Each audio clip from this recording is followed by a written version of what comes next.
right, this particular one is Seyi Tinubu.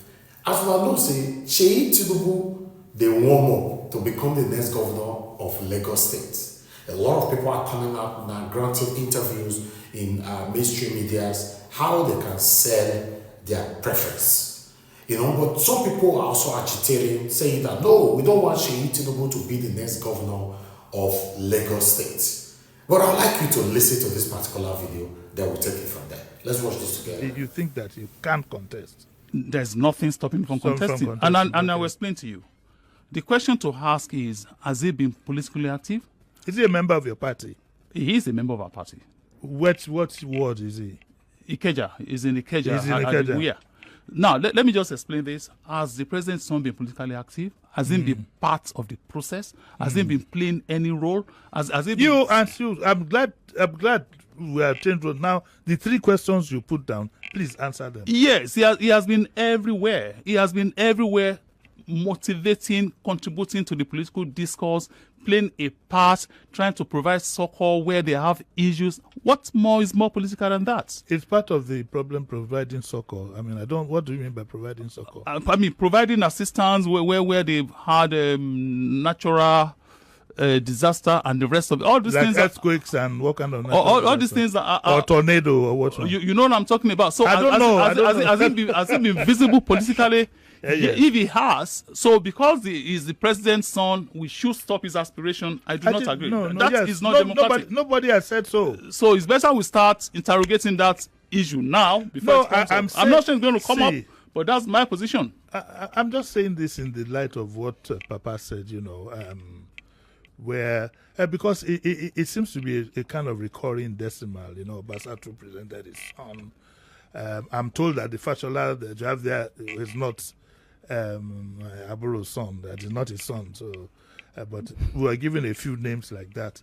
Just for us to be clear, there's nothing wrong with that. I think if he does present himself, are you likely to support him?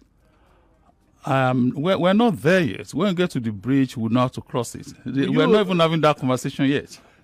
But definitely, we're going to be looking at him as a person on his own merits, not necessarily as the son of the president. No. Yeah. Well, okay. Do you think that being the president's son gives him an advantage or a disadvantage? This is an academic exercise now. Who doesn't? Just between us. Who doesn't? Do you think it's an advantage or disadvantage? If you want, let me make my own point. Yes, right. Let me so that I can. You know where I stand. I think it's a disadvantage because instead of people to value him for who and what he can bring to the table, people will already be prejudiced at the back of their mind that it's the president's son. The president is going to. But what do you think? Is it an advantage or disadvantage? It's a potpourri. It's a mixture. Are you driving there? Are you saying it's a mixture? Let me explain. You should watch us on YouTube. Yeah, it's a mixture. It's a mixture to the extent that yes, it's the president's son. Yes. If the son of Mr. Jimmy Disu comes to this industry, no, my son is not in your industry. No. If he comes to the media industry, it should be expected that it should be a chip of the whole block. And certain expectations will be made of in the media. Now, this is the way to look at it. It doesn't give him any disadvantage, being the son of the president. It gives him an advantage. People will want to see who is this gentleman. What does he have to offer? What does he bring to the table? If all he has to offer is that he's the president's son, then we're going to have an issue. But we can see that he's making his mark as his own person. And based on that, people want to look at him and see if he could really handle the business of the state. 2017 is around the corner. 2027? 2027, sorry, is around the corner, Mr. Ladejo.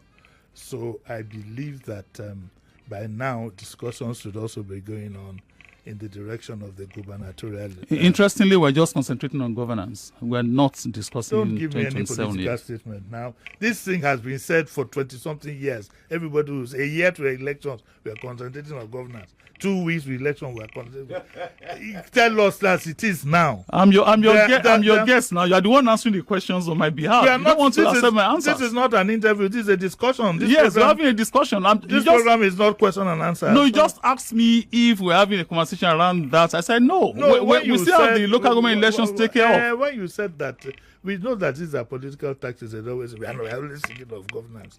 You know, I'm a shangri person. Maybe you can tell me what you know. How can I tell you what you know?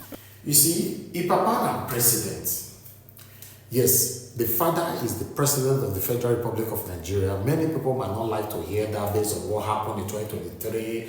The election was rigged, this happened and all that. But May 29, that particular year, Tinubu was sworn in as the president of the Federal Republic of Nigeria. So whether you like it or not, is the president of Nigeria, is our president. So because of that, Seyi Tinubu have upper hand than any other candidate that will stand against him in 2027 based on ringing, no IDP. If you have to do it legitimately, it might be a little bit or more difficult for him to triumph. But based on saying how Nigeria have been governing for the past since Nigeria was created, some people might say Seyi Tinubu cannot become the governor of Lagos State. But based on saying that Papa, na him be the president currently, I see that very, very difficult to stop. Yes, you and I might argue that no, it shouldn't be like that, it shouldn't be like that. But that's the best that you can actually do.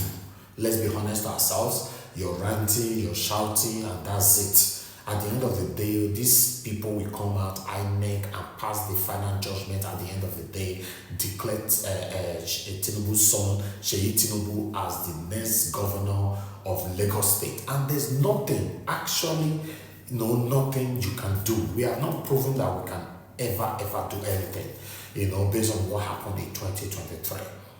But I don't know. I thought I should bring this to you. What's your take on this? Do you think that Seyi Tinubu will certainly triumph as the next governor of Lagos State, or someone else will defeat him? Put it on the comment section. This is Nigeria Watch Media. Join us every day, 7 p.m. Nigerian time. Let's continue to talk about the things that affect you and I. Take care, guys, and bye for now.